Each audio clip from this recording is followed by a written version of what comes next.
एक पति अपनी पत्नी को लेकर आया। इसलिए नहीं लाया कि उसे प्यार करता है, इसलिए लाया कि खुद तो अपनी लुगाई को कुछ कह नहीं पाता, मुझसे कहलवाना चाहता है। भाई मर्द के बच्चों तो खुद बोलो अपनी लुगाई को, वहां सबकी टैं बोल जाएगी। कई बार तो मुझे ऐसे लगता है जैसे इस देश के पतियों ने मुझे सुपारी दी हुई हो कि हम तो कुछ नहीं कहेंगे, तू कह दियो हमारी तरफ से। या देखा जाए तो इस देश के पतियों का मैं अम्बेडकर हूं। ये बेचारा शोषित समाज जो आज तक ऊपर नहीं उठ सका, इसको मेरे जैसे ही संतों की आवश्यकता है। इस देश के पतियों को एक संत मिला है, इसके लिए उसका स्वागत कर सकते हैं। बोलो पत्नी नहीं देखे बस इस हिसाब से ताली बजाओ। और वैसे भी देखा जाए तो आजकल मार्केट में बहुत संत घूम रहे हैं, और दूसरे शब्द में कहूं तो मार्केट वाले संत घूम रहे हैं। जिस संत के पास जाओ एक ही बात कहेगा, माया त्याग दो। बोले क्या करें? बोले मुझे दे दो। हर एक चाहता है वो तो करोड़पति बन जाए और आप बाबा जी बन जाओ। लेकिन मैं इतना ही कहना चाहता हूं, अभी मैं अमेरिका गया, मैंने वहां देखा पति पत्नी बहुत प्यार करते हैं। सड़क पर चलते चलते प्यार कर लेंगे, ट्रेन में बैठे बैठे प्यार कर लेंगे। हिंदुस्तान में तो पति सारा घर में प्यार नहीं करता, बाहर के तो बात छोड़ दीजिए। इतना प्यार करते हैं अमेरिका में पति पत्नी की उनका प्यार का कोटा 2 साल में पूरा हो लेता है, फिर वो तलाक ले लेते हैं। हिंदुस्तानी पति पत्नी सुबह प्यार करेंगे, शाम को माथा फोड़ लेंगे, तो जिंदगी भर प्यार का कोटा पूरा ही नहीं हो पाता।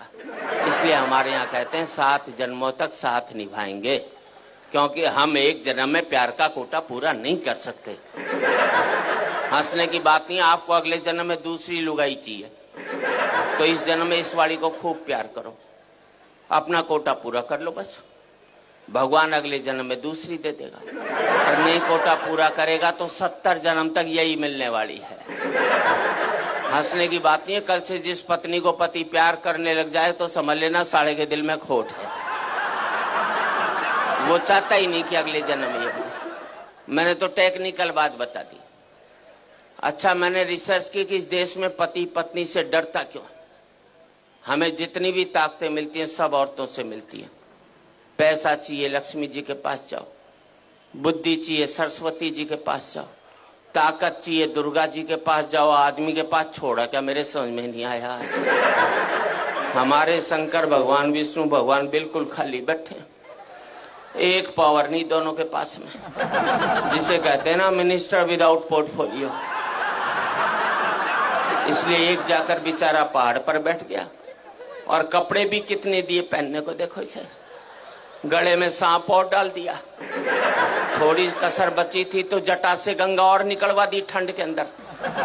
पीने को मांगा तो विष पिला दिया। ऐसे में आदमी तांडव नहीं करेगा तो क्या बांसुरी बजाएगा भाई? सीधी सी दूसरे को शेषनाग पर लिटा दिया, वो भी समुन्द्र में दूर दूर तक पीने का पानी भी नसीब नहीं हो सकता। अच्छा, दोनों बेचारे आपस में रोना भी नहीं रो सकते कि एक पहाड़ पर बैठा एक सागर में लेटा है, वरना दुखी पति आपस में बात करके मन हल्का कर लेते हैं। एक हमारी जान को आ गया करवा चौथ का व्रत, पता नहीं लुगाई कब तोड़ दे। इधर व्रत टूटा उधर पति साफ, क्योंकि पति की जिंदगी के लिए रखा जाता है।